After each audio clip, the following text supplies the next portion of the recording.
विरुद्ध। अध्याय 371 से 375। नमस्कार, आप कहानी में खो जाएं उससे पहले चैनल को सब्सक्राइब करें और नोटिफिकेशन ऑन करें। धन्यवाद। देवताओं के विरुद्ध अध्याय 371 उत्पीड़न। आप ऑडियो बुक्स 108 देख रहे हैं। धोखेबाजों से सावधान रहें। अध्याय 371 उत्पीड़न। यू चे के शब्दों ने डिवाइन फीनिक्स संप्रदाय के 3 लोगों को और यहां तक कि उपस्थित सभी लोगों को ये सोचने पर मजबूर कर दिया कि उनके कान खराब हो गए हैं। विस्मयकारी दिव्य फीनिक्स संप्रदाय प्रोफाउंड स्काई महाद्वीप पर एक अधिपति की तरह सर्वोच्च अस्तित्व, वास्तव में ब्लू विंड जैसे छोटे राष्ट्र के एक युवा व्यक्ति द्वारा हाथ और पैर पीछे छोड़ने की धमकी दी गई थी। इसे पहले देखना या सुनना तो दूर, किसी ने इसकी कल्पना तक करने की हिम्मत नहीं की थी। ब्लू विंड के सम्राट के रूप में कांग वानहे ने अपने पूरे जीवन में अनगिनत उतार चढ़ाव का अनुभव किया था और यहाँ तक कि जीवन और मृत्यु की आपदाओं से भी गुजरे थे, लेकिन इन शब्दों को सुनकर उनका दिल उसी समय ऐंठन की हद तक स्तब्ध हो गया था। डिवाइन फीनिक्स संप्रदाय के तीनों के बाल और भी अधिक उभरे हुए थे। हर जगह आग की लपटें फैल रही थी क्योंकि उनके पूरे सिर गुस्से से लगभग फट गए थे। लाल कपड़े पहने बुजुर्ग व्यक्ति ने यूनचे की ओर इशारा किया और अत्यंत उग्र स्वर में कहा, डीट जूनियर, आप वास्तव में मेरे दिव्य फीनिक्स साम्राज्य के राजकुमार को धमकी देने का साहस कर रहे हैं। महामहिम हमारे दिव्य फीनिक्स संप्रदाय के हैं, साथ ही दिव्य फीनिक्स साम्राज्य के 13वें राजकुमार भी हैं। मैं तुम्हें महामहिम के सिर के एक बाल को नुकसान पहुंचाने की चुनौती देता हूं। कैंग वानहे का सिर पहले से ही तेज पसीने से भरा हुआ था। जैसे ही वह कुछ कदम आगे बढ़ा और बोलने ही वाला था, उसने यूचे की ठंडी हंसी सुनी। तुम्हें लगता है कि मैं हिम्मत नहीं करता? फिर मैं व्यक्तिगत रूप से आपको नुकसान पहुंचाऊंगा। उसकी आवाज कम होने से पहले यूचे पहले ही बाहर निकल चुका था। एक विशाल गहन ऊर्जा तूफान की ओर बढ़ते हुए ड्रैगन फॉल्ट आत्मा को झकझोर देने वाली ड्रैगन चीख के साथ तीनों पर टूट पड़ा। जिया क्विंग्यू की बारीक भौहें थोड़ी हिल गईं, जैसे ही उसकी आकृति ऊपर तैरने लगी। 3 प्रतिद्वंद्वी थे, एक सम्राट प्रोफाउंड दायरे के दूसरे स्तर पर और 2 सम्राट प्रोफाउंड दायरे के तीसरे स्तर पर, जिनके पास फीनिक्स की वंशावली थी। उसे डर था कि यूचे के लिए अकेले मुकाबला करना थोड़ा तनावपूर्ण हो सकता है, लेकिन इससे पहले कि वह कुछ बोल पाती, यूचे की विस्फोटक दहाड़ पहले ही पूरे दर्शकों में गूंज चुकी थी। किसी को भी हस्तक्षेप करने की अनुमति नहीं है। जिया क्विंग्यू की आकृति रुक गई और थोड़ा सोचने के बाद उसके हाथ की हरकतें तुरंत बदल गईं। उसकी बांह की फड़फड़ाहट और बर्फ की आत्माओं के बाद 2 विशाल पारदर्शी बर्फ की दीवारें जमीन के नीचे से निकली और बेहद तेज गति से बाहर की ओर फैल गईं, जिससे यूचे के बाएं और दाएं हिस्से और डिवाइन फीनिक्स के 3 लोग बंद हो गए। संप्रदाय अपनी लड़ाई की अवशिष्ट ऊर्जा को आसपास के लोगों को नुकसान पहुंचाने से रोकते हैं। भले ही केवल 2 महीने से थोड़ा अधिक समय हुआ हो, जिया क्विंग्यू की फ्रोजन एंड डिवाइन आर्ट स्पष्ट रूप से एक और सफलता से गुजरी थी। 2 काले और लाल बुजुर्गों को अब पूरा यकीन हो गया था कि उनकी आंखों के सामने ये यूनचे बस एक पागल आदमी था। उनके दिव्य फीनिक्स साम्राज्य के अत्यधिक विशाल खतरे का वास्तव में उसके सामने जरा भी प्रभाव नहीं पड़ा। इस गहन आकाश महाद्वीप में केवल एक पागल व्यक्ति ही अपने दिव्य फीनिक्स साम्राज्य के साथ ऐसा व्यवहार करेगा जैसे कि कुछ भी नहीं, और केवल एक पागल व्यक्ति ही दैवीय फीनिक्स संप्रदाय के एक असली राजकुमार पर बिना किसी हिचकिचाहट के हमला कर सकता है। जूनियर, आप मौत को अदालत में पेश करते हैं। दोनों अत्यंत क्रोध से जल रहे थे। काले कपड़े पहने बुजुर्ग व्यक्ति ने एक कदम आगे बढ़ाया और एक गहरा काला लंबा भाला तुरंत उसके हाथ में जम गया। भाले के शरीर पर आग की लपटें उठी, मानो वह आग की लपटों का एक घुमाव वाला सांप हो। काले कपड़े पहने बुजुर्ग व्यक्ति की आकृति बिजली की तरह तेजी से बाहर निकली। भाले की नोक सीधे यूनचे की छाती की ओर चुभ रही थी क्योंकि उसके शरीर पर धुंधली बात की छवियां और लाल रंग की लौ का निशान दिखाई दे रहा था। फीनिक्स की कानों को छेदने वाली चीखों के साथ मिश्रित हवा के विस्फोट की तेज आवाज भीड़ के कानों को लगभग भेद रही थी। यूचे की अभिव्यक्ति अपरिवर्तित रही। उसकी गति अबाधित थी, उसकी निगाहें बर्फ की तरह ठंडी थी। भारी तलवार का तूफान जो पहले से ही बेहद क्रूर था, अचानक लाल रंग की फीनिक्स की लपटों के साथ ऊपर उठ गया। हालांकि ऊर्जा तूफान की यह लहर तेज नहीं थी, ये दमनकारी थी और जमीन पर गड़गड़ाती गड़गड़ाहट की तरह आत्मा को हिला देने वाली थी। जब वे एक दूसरे से 5 फीट से भी कम दूरी पर थे, तो काले कपड़े पहने बुजुर्ग व्यक्ति को यूचे से आने वाले उस ऊर्जा तूफान का आतंक स्पष्ट रूप से महसूस हुआ। वह भी तुरंत समझ गया कि फैंग क्योजेचेन, जिसके शरीर पर फीनिक्स ट्रेजर ट्यूनिक था, को अभी भी तलवार के एक वार से भारी चोटें आईं। उसके दिल के नीचे का सदमा समाप्त होने के बाद उसके पास स्थिति बदलने का समय नहीं था और वह केवल इसका सामना करने के लिए खुद को तैयार कर सकता था। बूम। भाले के शरीर पर फीनिक्स की लपटों को सीधे भारी तलवार की शक्ति से पूरी तरह से बुझने के बिंदु तक दबा दिया गया था। मोटे और लंबे भाले का शरीर भी प्रभाव से काफी हद तक झुक गया था, लगभग टूटकर अलग हो गया था। उसके पीछे लाल कपड़े पहने बुजुर्ग बहुत निराश थे। वह काले कपड़े पहने बुजुर्ग व्यक्ति के इस भाले के वार के पीछे की ताकत को जानता था। उसने यूचे की चौंकाने वाली ताकत भी देखी थी, लेकिन उसने कभी नहीं सोचा था कि यूचे काले कपड़े पहने बुजुर्ग व्यक्ति की हत्या की चाल को इतनी आसानी से तोड़ देगा। टक्कर के कारण ड्रैगन फोर्ट की शक्ति थोड़ी देर के लिए रुक गई, जबकि इस समय फीनिक्स की लपटें भड़क उठी, जो काले कपड़े पहने बुजुर्ग व्यक्ति की ओर बढ़ रही थी। काले कपड़े पहने बुजुर्ग की पुतलियां सिकुड़ गईं और उसका शरीर बेहद तेज गति से पीछे की ओर खिंच गया। अपने दांत भींचते हुए उसने जोर से दहाड़ते हुए सीधे अपने हाथ में मौजूद भाले को फेंक दिया और उसका पूरा शरीर तुरंत बहुत मोटी और घने आग की लपटों में जल गया। आसपास की हवा काफी हद तक विकृत हो गई थी, यहाँ तक कि नीचे की जमीन भी पूरी तरह से जलकर लाल हो गई थी, मानो काले कपड़े पहने बुजुर्ग व्यक्ति का पूरा अस्तित्व ताजे खून में स्नान कर रहा हो। हाँ, रक्त के समान गाढ़ी आग की लपटें तुरंत फूट गईं, बिजली की तरह भयानक आग के आकार के सांपों में बिखर गईं और आगे बढ़ गईं। फाड़ना, सस। खून के रंग की आग की रोशनी ने यूचे की फीनिक्स की लपटों को रोक दिया, जिससे वह टुकड़े टुकड़े होकर बिखर गई। यदि ये केवल और विशुद्ध रूप से यूचे की फीनिक्स लपटें थीं, तो वास्तव में इसके पूरी तरह से रद्द होने की संभावना थी। लेकिन फीनिक्स की लपटों के साथ जो हुआ, वह अभी भी जबरदस्त भारी तलवार का तूफान था। इसके पीछे का तेज तलवार वाला तूफान अगले ही पल फीनिक्स की आग की लपटों के साथ बाढ़ में बदल गया। पलक झपकते ही वह एक अजेय विशाल सर्प की तरह अत्यंत उच्च घनत्व वाली रक्त रंग की लपटों में घिर गया और टूट गया। फिर काले कपड़े पहने बुजुर्ग व्यक्ति की पुतलियों के प्रतिबिंबों में वह हिंसक रूप से उसकी छाती से टकराया, आसानी से अलग हो गया। उसकी सुरक्षात्मक गहन ऊर्जा उसके शरीर में टूट गई और उसकी शिरोबिंदु में पहुंच गई। काले कपड़े पहने बुजुर्ग व्यक्ति का रंग तुरंत पीला पड़ गया, उसका शरीर लगातार 1 दर्जन कदम पीछे गिर गया, उसके अंग कांपने लगे और उसके चेहरे के सभी छिद्रों से खून बहने लगा। उसकी पूरी शर्ट भी पूरी तरह से जलकर राख हो गई थी और खुली त्वचा भी ज्यादातर झुलसकर काली पड़ गई थी। इसके बारे में बात करना बहुत ही दयनीय था। संपूर्ण श्रोतागण पूरी तरह मौन थे। केवल फैंग ज़िचेन ही नहीं, यहाँ तक कि दिव्य फीनिक्स संप्रदाय में अंगरक्षक स्तर के 2 बुजुर्गों को यूचे ने 3 से कम आदान प्रदानों में घायल कर दिया था। इसके अलावा चोटें काफी गंभीर थीं। यूचे की ताकत जाहिर तौर पर अफवाहों से कहीं अधिक भयानक थी। भीड़ पहले से ही यह कल्पना करने में असमर्थ थी कि उसकी ताकत की सटीक सीमा कहाँ थी। उस समय ब्लूफायर क्षेत्र में यूचे की गहन शक्ति पृथ्वी के गहरे क्षेत्र के 7वें स्तर तक टूट गई थी, लेकिन वह केवल उस समय तक ही टूट पाया था और अभी तक स्थिर नहीं हुआ था। 2 महीने बीत जाने के बाद अर्थ प्रोफाउंड दायरे के 7वें स्तर पर यूचे की बुनियादी गहन ताकत पहले से ही असाधारण रूप से स्थिर थी और उसने बाद के चरणों में भी कदम रखना शुरू कर दिया था। इस तथ्य के अलावा कि वह इस अवधि में भी प्रतिदिन भोजन के रूप में ड्रैगन का मांस खाता था, उसका शारीरिक गठन भी अत्यधिक बढ़ गया। उनकी वर्तमान समग्र शक्ति काफी हद तक लिंग तियान्नी से युद्ध करते समय उनके पास मौजूद शक्ति से कहीं अधिक थी। यदि लिंग तियान्नी को अभी उसके साथ फिर से लड़ना होता, तो वह निश्चित रूप से उसकी वृद्धि की गति से चौंक जाता। और ऐसी वृद्धि इस शर्त के तहत भी थी कि उसकी गहन शक्ति रैंक में वृद्धि नहीं हुई थी। काले कपड़े पहने बुजुर्ग व्यक्ति का बूढ़ा चेहरा पहले ही सुअर के कलेजे के रंग में बदल चुका था। घायल होना गौण बात थी, लेकिन वह जो एक प्रतिष्ठित दिव्य फीनिक्स संप्रदाय का अंगरक्षक था, वास्तव में एक छोटे ब्लू विंड नेशन के एक जूनियर द्वारा 3 चालों में घायल हो गया था। ये बात वहां मौजूद सभी लोगों की नजरों में भी थी। एक ऊंचे और श्रेष्ठ दिव्य फीनिक्स संप्रदाय के अंगरक्षक के रूप में चेहरा निस्संदेह जीवन से अधिक महत्वपूर्ण था। आज की तारीख में उनका वही पुराना चेहरा हो सकता है, इसे किसी के पैरों के नीचे से कुचला हुआ माना जाता है। जैसे ही उसने अपना सीना ढका, काले कपड़े पहने बुजुर्ग व्यक्ति का पूरा शरीर कांप उठा, जबकि उसके बगल में लाल कपड़े पहने बुजुर्ग व्यक्ति का चेहरा भी बेहद काला हो गया था। हालांकि यूचे को रुकने का जरा भी आभास नहीं हुआ और वह सीधे अपनी भारी तलवार को एक बार फिर खींचते हुए ऊपर चढ़ गया। Phoenix flames searing heaven. इतने भयावह भारी दबाव के बावजूद काले कपड़े पहने बुजुर्ग व्यक्ति और लाल कपड़े पहने बुजुर्ग व्यक्ति अब चेहरे जैसी किसी चीज से परेशान नहीं हो सकते थे, क्योंकि दोनों ने एक साथ हमला किया। आग की लहरें तुरंत आसमान की ओर उठी, यहाँ तक कि अंतरिक्ष भी लगभग जलकर खुला हो गया। दैवीय फीनिक्स साम्राज्य के 2 महान सम्राट गहन अंगरक्षक पूरी ताकत से एक साथ हमला कर रहे थे। वह कितनी शक्तिशाली शक्ति थी। भले ही वे जिया क्विंग्यू की बर्फ की दीवार से अलग हो गए थे, फिर भी उपस्थित गहन चिकित्सकों को अपने पूरे शरीर का रक्त और सांस उबलता हुआ महसूस हुआ।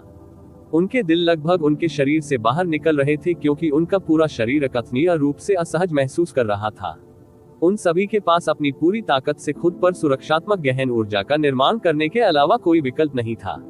तो बहुत डरावना, ये दोनों स्पष्ट रूप से वास्तव में क्रोधित हैं। वे दिव्य फीनिक्स संप्रदाय के लोग हैं और यहाँ तक कि राजकुमार के पक्ष के लोग भी हैं। बस प्रभावशाली हवा पहले से ही इतनी भयानक थी, अगर आमने सामने मिल जाए तो ये बिल्कुल अकल्पनीय है। भले ही वही ऊंचाई क्यों न हो, उसे इसका विरोध करने में सक्षम नहीं होना चाहिए, है ना? हालांकि दो महान दिव्य फीनिक्स संप्रदाय के अंगरक्षक वास्तव में संयुक्त रूप से एक जूनियर पर हमला कर रहे थे जो उनकी उम्र का 1/4 भी नहीं था। आसपास के लोगों की तो बात ही क्या, उन्हें खुद भी लगा कि उनके चेहरे गर्म हो गए हैं। लेकिन यूचे की ताकत पूरी तरह से उनकी उम्मीदों से कहीं अधिक थी और केवल उसे यहाँ पूरी तरह से मारकर ही वे कुछ चेहरा वापस ले पाएंगे। फिर भी जब दिव्य फीनिक्स साम्राज्य के दो महान सम्राट प्रोफाउंड्स द्वारा पूर्ण शक्ति के हमले का सामना किया गया तो यूचे की अभिव्यक्ति में थोड़ा सा भी बदलाव नहीं आया। ड्रैगन फोर्ट पर भारी तलवार की शक्ति फीनिक्स की लपटों के साथ जुड़कर गरजने लगी और एक अतुलनीय विशाल ऊर्जा पागलपन से फूटने से पहले काले और लाल बुजुर्गों पर बंद हो गई। बूम! फीनिक्स लपटों और फीनिक्स लपटों के बीच टकराव के कारण तुरंत जगह खुल गई। फीनिक्स की चीखें, गड़गड़ाहट की आवाजें, हवा में विस्फोट और अंतरिक्ष के फटने की आवाजें हवा में अव्यवस्थित रूप से गूंज उठी। उस अत्यंत चकाचौंध करने वाली आग की रोशनी और गहन ऊर्जा की चमक ने ऊपर से सूर्य की चमक को लगभग खत्म कर दिया। आग की लपटों की बेहद चकाचौंध कर देने वाली रोशनी और भारी गड़गड़ाहट की आवाज के कारण आसपास की भीड़ तुरंत अपनी दृष्टि और श्रवण खो बैठी। आग की लपटें बेरहमी से फैल गईं, जमीन 10 मीटर से अधिक ऊंची हो गई। जिया क्विंग्यू ने फ्रोजन एंड की दीवारों का निर्माण पूरी ताकत से किया था। फिर सभी जगहों पर दरारें तेजी से रेंगने लगी क्योंकि गहन ऊर्जा तूफान के टुकड़े इन छोटी दरारों से रिस रहे थे। लेकिन लीक हुई ऊर्जा के इन छोटे हिस्सों ने पहले ही पास के गहन अभ्यासियों को एक पल में उड़ा दिया था, जबकि कुछ लोग जिनकी गहन ताकत थी अपेक्षाकृत कमजोर था और मौके पर खून की उल्टी हुई। दर्शक भीड़ में तुरंत अफरा तफरी मच गई। फीनिक्स की लपटों की आकाश तक पहुंचने वाली रोशनी 1 दर्जन समय तक चली और अंत में खत्म होने लगी। इस समय सभी की आंखें भी साफ हो गई थी और बर्फ की पारदर्शी दीवार के माध्यम से जो लगभग पूरी तरह से टूट गई थी, उन्होंने देखा कि काले और लाल बुजुर्ग पूरी तरह से झुलस गए थे। कपड़ों से लेकर बाल तक वे सभी जलकर कोयला बन गए थे और जिस स्थान पर वे खड़े थे वह उनकी मूल स्थिति से 100 मीटर से अधिक दूर था। हालांकि जब युनचे की ओर देखा तो चोट का एक भी संकेत नहीं था। उसका शरीर, यहाँ तक कि उसके कपड़े और बाल भी जरा भी गंदे नहीं थे। इस दृश्य ने हर किसी को गहरी सांस लेने पर मजबूर कर दिया। उनमें से आधे से अधिक सीधे तौर पर मूक हो गए, फिर भी काफी देर तक अपनी आंखों पर विश्वास करने में असमर्थ रहे। यूचे ने अकेले ही एक तलवार के वार से दिव्य फीनिक्स साम्राज्य के 2 महान सम्राट प्रोफाउंड्स को बिना कोई नुकसान पहुंचाए वापस खदेड़ दिया था। युनचे का ड्रैगन फोर्ट जमीन पर गिर गया और उसके मुंह के कोने पर एक फीकी मुस्कान लटक गई। उसकी दृष्टि गहरी लेकिन शांत थी। उसके बालों की नोक गहन ऊर्जा के झोंके के बीच बेतरतीब ढंग से लहरा रही थी जो पूरी तरह से नष्ट नहीं हुई थी। इस समय यूचे ऐसा था, एक ऐसा सम्राट जिसने दुनिया को हर किसी की नजरों में तुच्छ समझा। इस प्रकार की आभा और प्रभावशाली शक्ति ने ब्लू विंड सम्राट कांग वानहे को भी पीछे छोड़ दिया था, जो कई दसियों वर्षों से सिंहासन पर थे। काले और लाल बुजुर्गों के होंठ कांप रहे थे और उनकी आंखों के भाव में भी डर उभर आया था। पहले संयुक्त रूप से आक्रमण करते समय वे तनिक भी पीछे नहीं हटे थे और पूरी शक्ति से आक्रमण किया था। फिर भी दोनों को हाथ मिलाने के बाद भी पीटा गया। वे पहले से ही इतने डरे हुए थे कि उनके दिल फटने वाले थे। इस छोटे से ब्लू विंड नेशन में ऐसा कोई अस्तित्व कैसे हो सकता है? हाँ, यूचे के होठों का कोना थोड़ा तिरछा हो गया और उसके होठों से हल्की सी हंसी निकल गई। अचानक उसकी आकृति धुंधली हो गई और एक बात की छवि सामने आई, जैसे उसका पूरा व्यक्तित्व सीधे फेंग जिचेन की ओर दौड़ा। पहले उस आदान प्रदान के भीतर फेंग जिचेन निस्संदेह प्रभावित हुआ था। उसकी चोटों की स्थिति, जो शुरू से हल्की नहीं थी, और भी गंभीर हो गई और अब वह फर्श पर आधा घुटना टेककर जोर जोर से सांस ले रहा था। नहीं, 2 काले और लाल बुजुर्ग डर से पीले पड़ गए। अब न केवल उन्होंने पहले ही पुष्टि कर दी थी कि यूचे केवल एक पागल आदमी था जो कुछ भी करते समय परिणामों की परवाह नहीं करता था, बल्कि उन्होंने ये भी पुष्टि कर दी थी कि वह एक भयानक पागल आदमी था। ऐसा पागल आदमी जो कुछ भी संभव होगा वह करेगा। शायद वह सचमुच फेंग जिचेन को मारने के लिए हमला करेगा। यदि 13वें राजकुमार की वास्तव में यही मृत्यु हो जाती तो वे अपने अपराध का प्रायश्चित नहीं कर पाते, भले ही उन्हें 10,000 बार भी मरना पड़े। उनके परिवारों को भी फंसाया जाएगा। यू चे की अचानक की गई हरकतों से दोनों को लगा कि उनके दिल फटने वाले हैं। उन्होंने जोर से दहाड़ लगाई क्योंकि उनके पूरे शरीर से ताकत पागलों की तरह बह निकली। ड्रैगन टूटने वाली लौ, दोनों की शक्ति एक साथ विलीन हो गई और चरम सीमा तक संकुचित हो गई, जिससे अत्यधिक घने फीनिक्स की लपटें फूटने लगी, जो आकाश को हिला देने वाली गर्जना की आवाज के बीच यू चे की ओर उड़ गई। जैसे ही भारी तलवार बाहर निकली, यू चे की पलकें उठ गईं, हवा के झोंके के बीच एक भेड़िए की छवि बाहर निकल आई। Sky wolf slash boom. हवा के फटने का शोर अव्यवस्थित लग रहा था। फीनिक्स की लो और स्काई वुल्फ की शक्ति आपस में भिड़ गई, एक दूसरे को घेर लिया और फाड़ दिया। लेकिन इस तरह का गतिरोध बहुत लंबे समय तक नहीं रहा। एक क्रूर भेड़िए की दहाड़ की आवाज के साथ फीनिक्स की लपटें स्काई वुल्फ की छवि से टकरा गई और दो हिस्सों में बंट गई। स्काई वुल्फ की छवि दो काले और लाल बुजुर्गों के शरीर से टकराते हुए आगे बढ़ती रही। हालांकि स्काई वुल्फ की लगभग 70% शक्ति फीनिक्स की लपटों से नष्ट हो गई थी, शेष ऊर्जा अभी भी अतुलनीय रूप से भयानक थी। प्रभाव से दोनों की सुरक्षात्मक गहन ऊर्जा तुरंत बिखर गई और उनकी छाती की त्वचा और मांस पलट गए। हर जगह खून बिखरा हुआ था और उनके शरीर भी 30 मीटर दूर तक फट गए थे, ज्यादा देर तक खड़े नहीं रह सके। यू चे पहले ही फैंग जिचेन के सामने पहुंच गया था और उसे लात मारकर गिरा दिया। उसके शरीर ने हवा में एक चक्कर लगाया, फिर जोर से नीचे गिर गया और जिस स्थान पर उसका दाहिना पैर पड़ रहा था, वह स्थान फैंग जिचेन का सिर था। बूम। इस बार यू चे ने ड्रैगन फोर्ट के वजन को नियंत्रित नहीं किया और स्वतंत्र रूप से ऊपर से नीचे गिर गया। ड्रैगन फोर्ट के 20,000 किलोग्राम से अधिक भारी वजन ने तुरंत जमीन को फाड़ दिया। फैंग जिचेन का पूरा सिर भी युन चे द्वारा पूरी तरह से जमीन में दबा दिया गया था और बालों का एक कतरा भी बाहर की ओर नहीं दिख रहा था।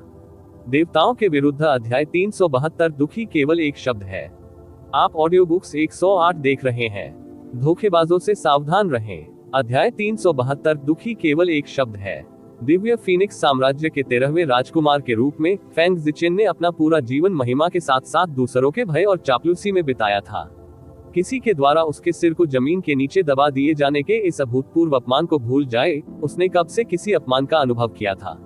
उसका दिमाग चकरा गया। फिर उसने सख्त संघर्ष करने की कोशिश की, लेकिन जो चीज उसके सिर और शरीर पर दब गई थी वह एक बेहद भारी पहाड़ की तरह थी। यह उल्लेख न करते हुए कि वह वर्तमान में घायल था, भले ही वह अच्छी स्थिति में हो, फिर भी उसके लिए अलग होना असंभव होगा। अपनी पूरी ताकत लगाने के बाद भी उसका शरीर केवल मामूली सी हरकत कर सका, सीमा और बस थोड़ा सा भी दूर नहीं जा सका। उसका सिर, जो जमीन की सतह के नीचे दबा हुआ था, लगातार सिसकने की अप्रिय और कर्कश आवाजें निकाल रहा था। यू चे के स्काई वुल्फ स्लैश द्वारा कुचले जाने के बाद दो काले और लाल बुजुर्ग पुरुषों के पूरे शरीर का खून और गहन ऊर्जा बुरी तरह से लड़खड़ा गई और उबल गई, और जब उन्होंने फैंग जिचेन की दयनीय स्थिति को देखा तो उनकी आंखें बहुत जोर से देखने से लगभग फट गईं। दोनों ने अब अपने खून और ऊर्जा को शांत करने की परवाह नहीं की और लड़खड़ाते हुए युन चे की ओर दौड़े और उन्होंने कर्कश गर्जना से कहा, महामहिम को जाने दो, अन्यथा मेरा दिव्य फीनिक्स साम्राज्य निश्चित रूप से आपकी सभी 9 पीढ़ियों का वध कर देगा और तुम्हें मौत से भी बदतर जिंदगी जीने को मजबूर कर दूंगा। यदि युन चे ने इन 2 जन्मों में इस प्रकार की धमकियों को 10,000 बार नहीं सुना था, तो उसने कम से कम 8,000 बार इन्हें सुना था। फैंग जिचेन के सिर पर कदम रखते हुए उसने ड्रैगन फोर्ट का पूरा वजन दबा दिया और जोर से हंसा, निश्चित बात, तब मैं आपके दिव्य फीनिक्स संप्रदाय के आने और मेरी 9 पीढ़ियों का विनाश करने की प्रतीक्षा करूंगा। हालांकि मुझे नहीं पता कि आपका दिव्य फीनिक्स संप्रदाय सफलतापूर्वक ऐसा कर सकता है या नहीं, लेकिन चूंकि आपने पहले ही ये शब्द बोल दिए हैं, तो मेरे पैरों के नीचे का बेचारा बदमाश अब केवल मर सकता है। अटसेक, मैं पहले उसका केवल एक हाथ और एक पैर चाहता था, फिर भी आप लोग मुझे उसकी जान लेने के लिए मजबूर कर रहे हैं। तो ऐसा प्रतीत होता है कि आपके दिव्य फीनिक्स साम्राज्य में एक राजकुमार के जीवन का उपयोग वास्तव में केवल इसे दान करने के लिए किया जाता है। एक बार जब उसकी आवाज धीमी हो गई, तो यू चे की अभिव्यक्ति अचानक ठंडी हो गई।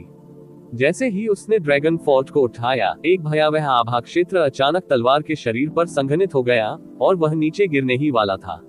रुको, बंद करो। अतुलनीय रूप से शक्तिशाली दिव्य फीनिक्स संप्रदाय को एक खतरे के रूप में उपयोग करते समय यह न केवल उनकी थोड़ी सी भी मदद करने में विफल रहा, बल्कि इसके बजाय सीधे तौर पर यू चे द्वारा इसका उपयोग किया गया, जिसके कारण फैंग जिचेन को मार दिया जाना चाहिए।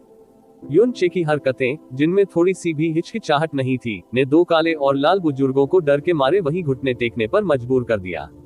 केवल अब जाकर उन्हें यह एहसास हुआ कि यू चे के खिलाफ एक पागल व्यक्ति जो काम करते समय परिणामों का बिल्कुल भी ध्यान नहीं रखता था। धमकी, जबरदस्ती और डराने धमकाने का थोड़ा सा भी प्रभाव नहीं होगा। भले ही एक राजकुमार के रूप में फेंग ज़िचेन की पहचान को मेज पर रख दिया जाए, फिर भी यू चे बिना किसी हिचकिचाहट के अपनी जान ले लेगा। वे दोनों पूरी तरह से युन चे से मेल नहीं खाते थे, जबकि फेंग ज़िचेन का जीवन भी उसके हाथों में था। दो काले और लाल बुजुर्गों में अब ढीठ होने की हिम्मत नहीं थी। भले ही वे ईमानदारी से चाहें कि वे यू चे को टुकड़े टुकड़े कर दें, लेकिन उनके पास अपने भावों पर क्रोध को दबाने के अलावा कोई विकल्प नहीं था। काले कपड़े पहने बुजुर्ग व्यक्ति ने अपनी अभिव्यक्ति को नियंत्रित करते हुए जोर से सांस ली और दांत भींचकर कहा, यू चे, आज हम हार स्वीकार करते हैं। महामहिम को अभी जाने दीजिए। जब तक आप महामहिम को जाने देंगे, हम निश्चित रूप से आज आप पर हमला नहीं करेंगे और तुरंत चले जाएंगे। हा, जैसे कि उसने स्वर्ग जैसा महान चुटकुला सुना हो, युन चे अपना सिर ऊपर उठाकर दिल से हंसा और मजाक में कहा, जो शब्द आप कह रहे हैं वे कुत्ते के पात से बिल्कुल भी अलग नहीं है। आप ऐसा ऐसे कह रहे हैं जैसे मैं वास्तव में आप दोनों के मेरे खिलाफ या कुछ और हमला करने से डर रहा हूँ। उसने अपनी उंगली बढ़ाई और ताना मारते हुए दोनों पर टेढ़ी कर दी।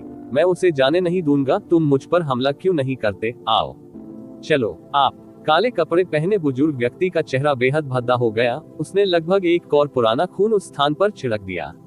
लाल कपड़े पहने बुजुर्ग व्यक्ति ने अपने दांत चबाए और एक कदम आगे बढ़ाते हुए कहा, यू चे, काम करते समय बहुत दूर जाने की हिम्मत मत करो। जैसे ही उसने आधा वाक्य बोला, उसने यू चे की अभिव्यक्ति देखी, तुरंत अंधेरा हो गया और उसके दिल के अंदर अचानक धड़कन बढ़ गई। उसने तत्काल किसी धमकी भरे स्वभाव के साथ आधा शब्द भी कहने की हिम्मत नहीं की, क्योंकि उसकी अभिव्यक्ति और स्वर भी बहुत तेजी से नर्म हो गए। वास्तव में हम ही हैं जिन्होंने आज आपको सबसे पहले नाराज किया है। जब तक आप हमारे राजकुमार को जाने देते हैं और हमें जाने देते हैं, हम जो बीत गया उसे भुला देंगे। अरे नहीं, हम दिखावा कर सकते हैं कि ऐसा बिल्कुल नहीं हुआ। हम इसके बारे में किसी को भी नहीं बताएंगे। उसकी नजर चारों ओर घूम गई और आगे बोली, उपस्थित सभी लोग, मुझे विश्वास है कि कोई भी ऐसा नहीं करेगा जो कुछ हुआ उसे फैलाओ, वरना मेरा दिव्य फीनिक्स संप्रदाय निश्चित रूप से ऐसा करने वाले के वंश को नष्ट कर देगा।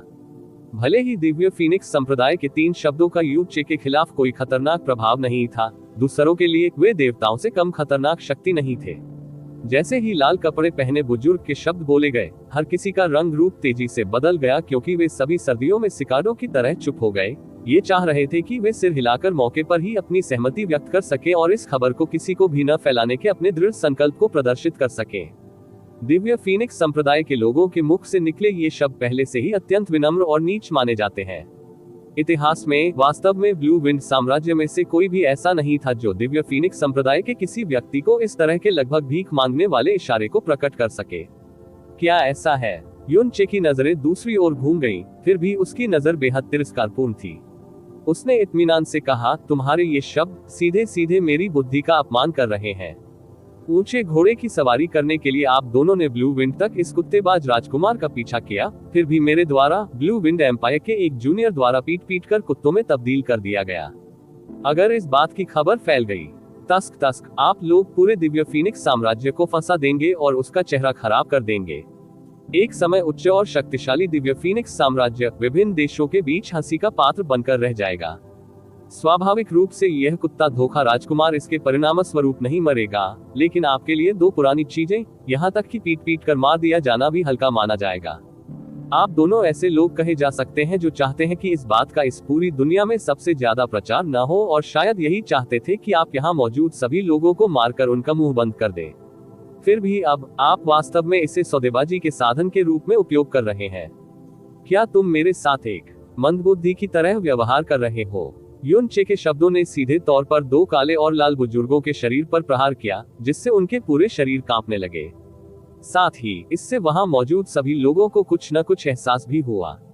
उन्हें अचानक एहसास हुआ कि युन चे ने वास्तव में दिव्य फीनिक्स साम्राज्य के इन 3 लोगों के सामने इतना दबंग होने की हिम्मत क्यों की। प्रोफाउंड स्काई 7 नेशंस के सबसे मजबूत राष्ट्र के रूप में दिव्य फीनिक्स साम्राज्य हमेशा एक अधिपति की तरह अस्तित्व में रहा था, जिसमें अन्य 6 राष्ट्रों में से किसी ने भी उसकी प्रतिभा को चुराने की हिम्मत नहीं की थी। भले ही अन्य 6 राष्ट्र सेना में शामिल हो जाएं, फिर भी वे कभी भी दिव्य फीनिक्स साम्राज्य का मुकाबला नहीं कर पाएंगे, जबकि डिवाइन फीनिक्स संप्रदाय डिवाइन फीनिक्स साम्राज्य का अधिपति भी था। कोई भी कभी भी दिव्य फीनिक्स संप्रदाय की शक्ति का उल्लंघन नहीं कर सका, और कोई भी कभी भी दिव्य फीनिक्स संप्रदाय की गरिमा पर कदम रखने में सक्षम नहीं हुआ। लेकिन आज दिव्य फीनिक्स संप्रदाय के 3 महान सम्राट प्रोफाउंड्स, जिनमें एक वास्तविक राजकुमार भी शामिल था, सबसे कमजोर ब्लू विंड साम्राज्य में केवल 19 वर्ष के एक युवा व्यक्ति से हार गए थे, और यहाँ तक कि राजकुमार का सिर भी उसके पैरों के नीचे दबा दिया गया था। यदि इसे प्रचारित किया जाता तो इसे दिव्य फीनिक्स साम्राज्य के इतिहास का सबसे बड़ा अपमान माना जा सकता था। यहाँ तक कि प्रोफाउंड स्काई कॉन्टिनेंट में दिव्य फीनिक्स साम्राज्य की जबरदस्त शक्ति भी बहुत प्रभावित होगी। और अपराधी जो इस अपमान का कारण था, फैंग ज़िचिन, एक राजकुमार के रूप में अधिक से अधिक कुछ सजा प्राप्त करेगा, जबकि 2 काले और लाल बुजुर्गों को संभवतः मृत्युदंड मिलेगा। इस प्रकार युन चे ने जो कहा था, उसके अनुसार वे इस मामले को न तो अपने संप्रदाय और न ही दुनिया के लोगों को बताने के लिए तैयार होंगे, भले ही इसके परिणामस्वरूप वे युनचे के खिलाफ बदला लेने में सक्षम न हो। दिव्य फीनिक्स संप्रदाय की शक्ति। ऐसा लग रहा था जैसे युनचे को शुरू से ही इस बात का यकीन था। 2 काले और लाल बुजुर्ग पुरुषों के चेहरे पूरी तरह से लाल हो गए। लाल कपड़े पहने बुजुर्ग व्यक्ति का पूरा शरीर कांप उठा। उसने युनचे की ओर इशारा किया और कहा, युनचे, इसे बहुत दूर मत धकेलो, मैं इससे बहुत आगे बढ़ा रहा हूँ। युनचे ने भयावह अंदाज में मुस्कुराते हुए कहा, आप और मैं एक दूसरे के लिए पूरी तरह से अजनबी हैं। बिना किसी शिकायत और शत्रुता के आप लोग मेरी बड़ी शादी के दिन बिन बुलाए आए। आपने न केवल मेरा उपहास किया और अपमानित किया, मेरे विवाह समारोह में बाधा डाली, बल्कि जान से मारने के इरादे से मुझ पर हमला करने का भी प्रयास किया। फिर भी अब आप इसके विपरीत कहते हैं कि मैं ही इसे बहुत आगे बढ़ा रहा हूँ। हाँ, आपके ये 4 शब्द न केवल बेहद हास्यास्पद हैं, बल्कि मुझे दुखी भी करते हैं। जहां तक उन लोगों की बात है जो मुझे परेशान करते हैं दुखी, मैं उन्हें हमेशा और भी अधिक दुखी बनाऊंगा। एक कठोर चिल्लाहट के बीच युनचे के हाथ में मौजूद ड्रैगन फॉर्ट अचानक नीचे गिर गया और फैंग ज़िचिन के शरीर पर जोरदार तरीके से टकराया।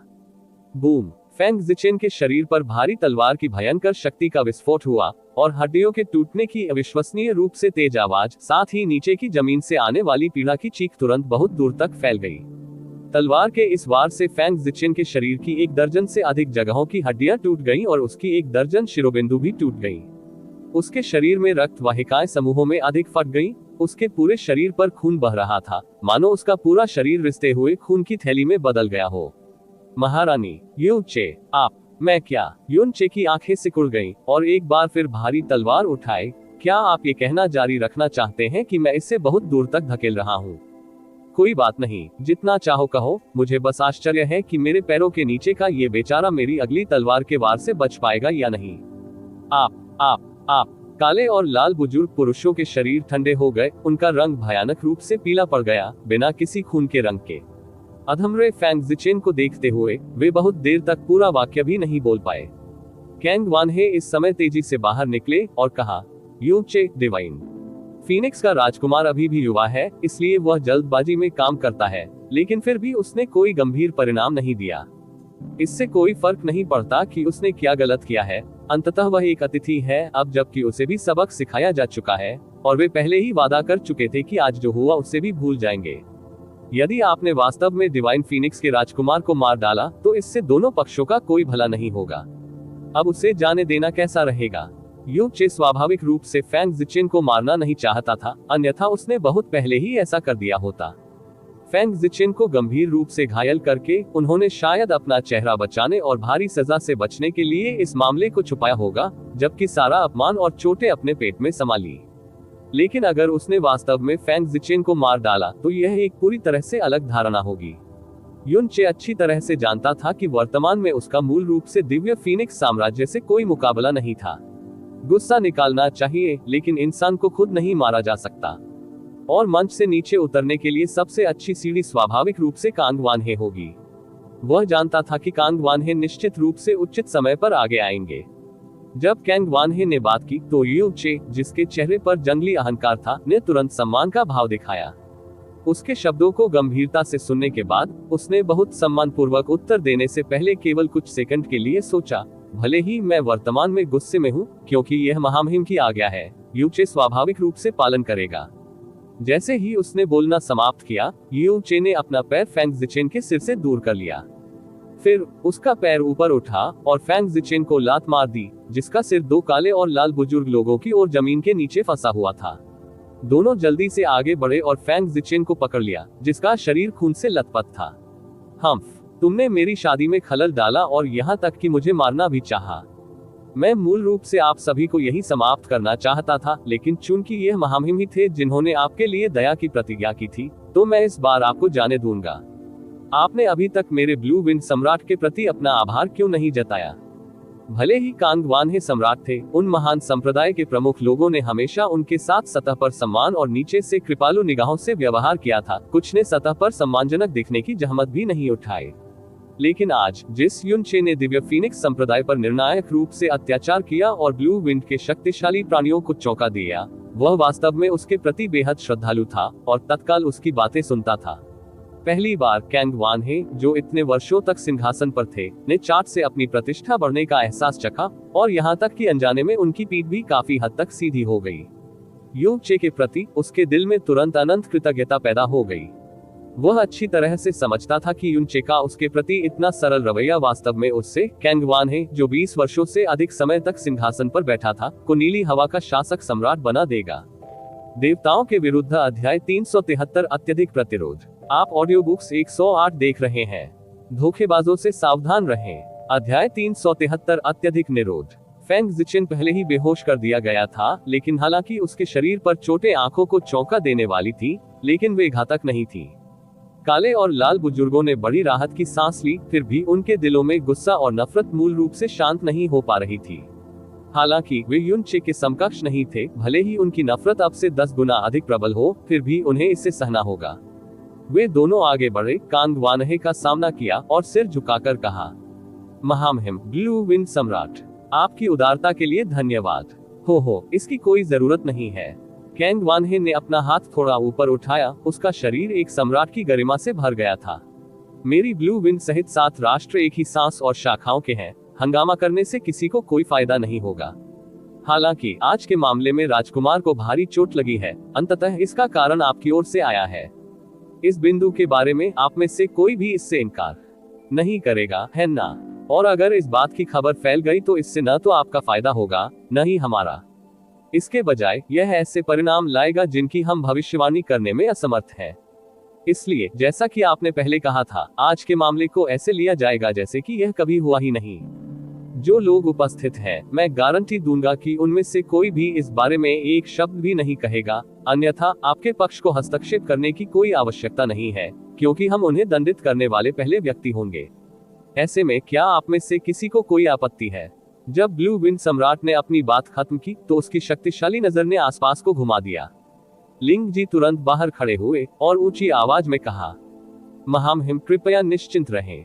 लिंग जी और हेवनली स्वॉर्ड विला के मेरे बड़े भाई लिंग युन निश्चित रूप से इस मामले की खबर किसी को भी लीक नहीं करेंगे, जिसमें मेरे पिता भी शामिल हैं। मैं इन शब्दों की शपथ खाऊंगा। यदि मैं इन शब्दों से पीछे हटूं तो मुझे स्वर्ग के क्रोध का सामना करना पड़ेगा। लिंग जी के नेतृत्व करने के साथ बाकी लोगों ने भी एक के बाद एक अनुसरण किया और शपथ ली कि वे आज के मामले की खबर किसी को भी लीक नहीं करेंगे। यदि आज दिव्य फीनिक्स संप्रदाय के स्थान पर अन्य शक्तिशाली राष्ट्र या संप्रदाय आते तो मामला आज एक अंतहीन वैमनस्य स्थापित करने के बराबर होता। हालांकि दिव्य फीनिक्स संप्रदाय वास्तव में बहुत शक्तिशाली और मजबूत था।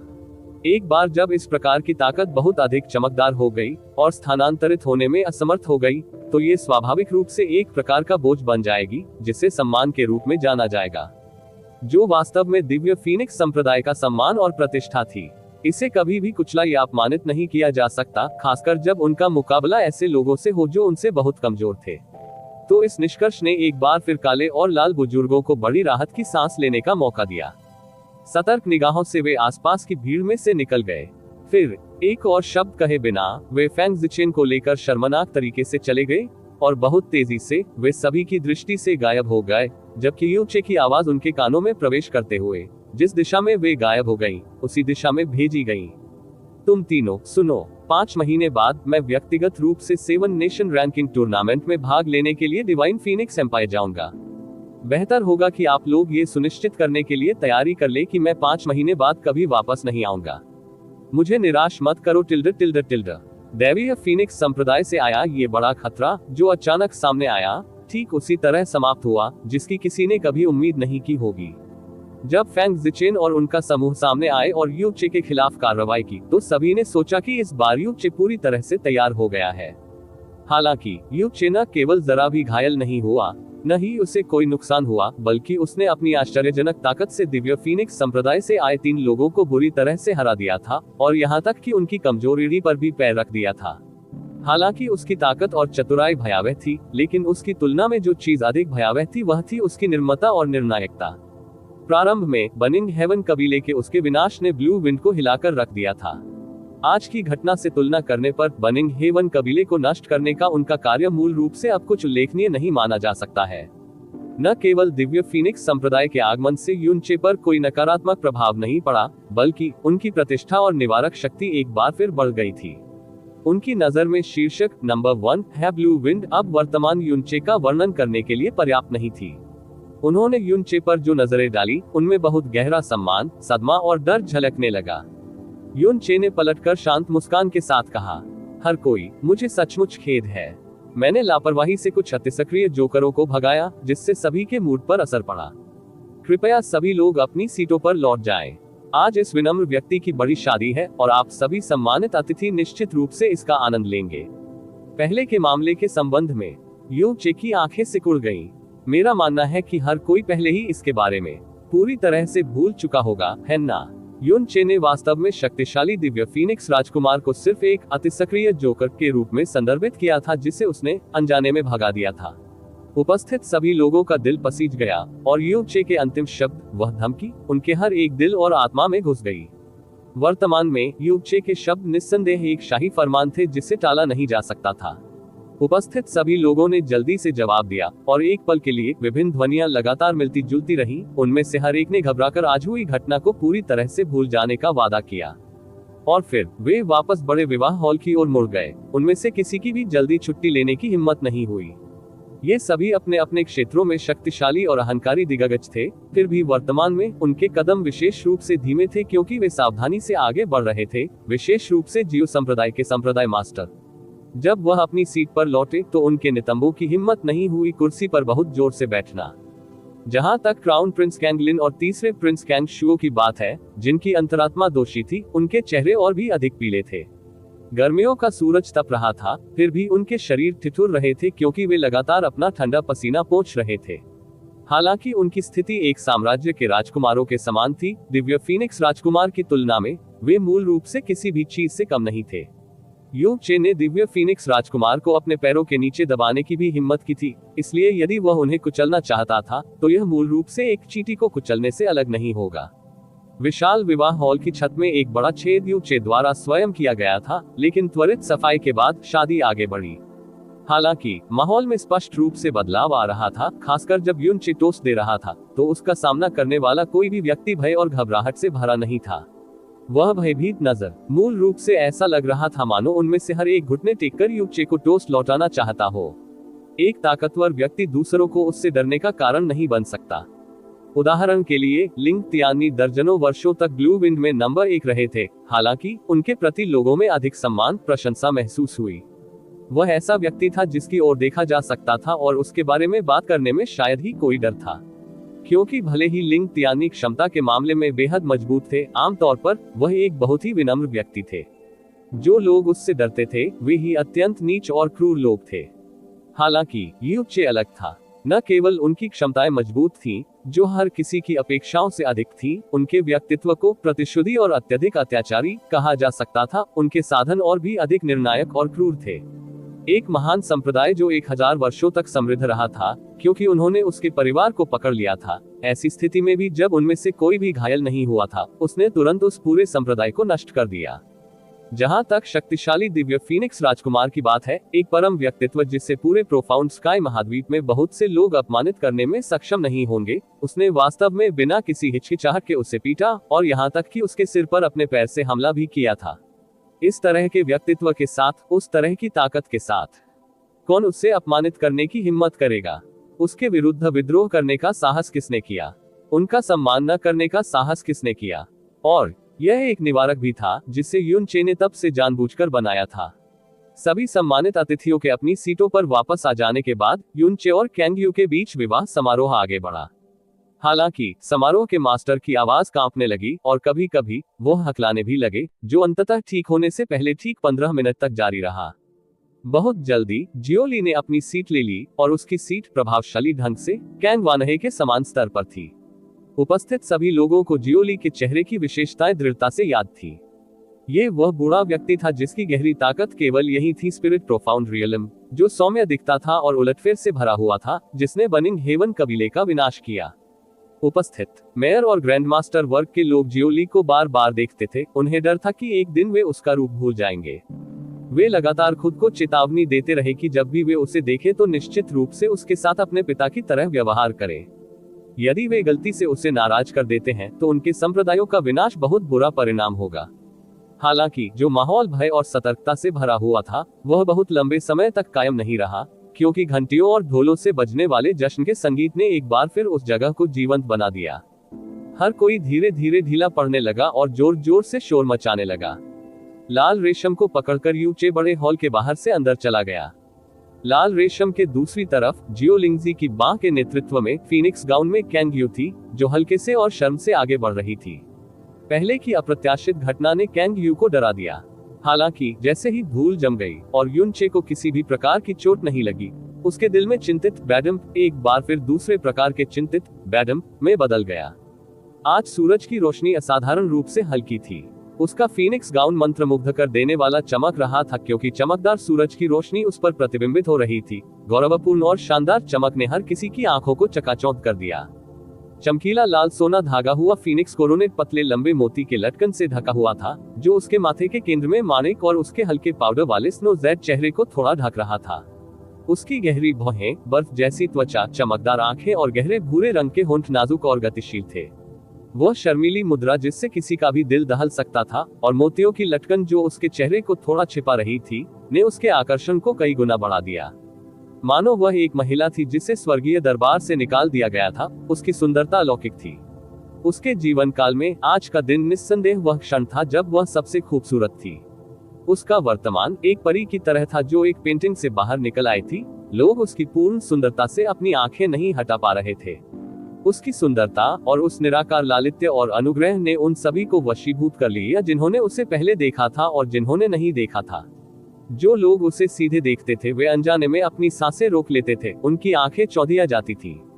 विशेष रूप से लिंगजी, जो कैंग यू के प्रति अच्छे विचारों से भरा हुआ था, पूरी तरह से अविश्वास भरी आंखों से देख रहा था, इस हद तक कि उसकी लार भी उसकी ठुड्डी से नीचे बह रही थी।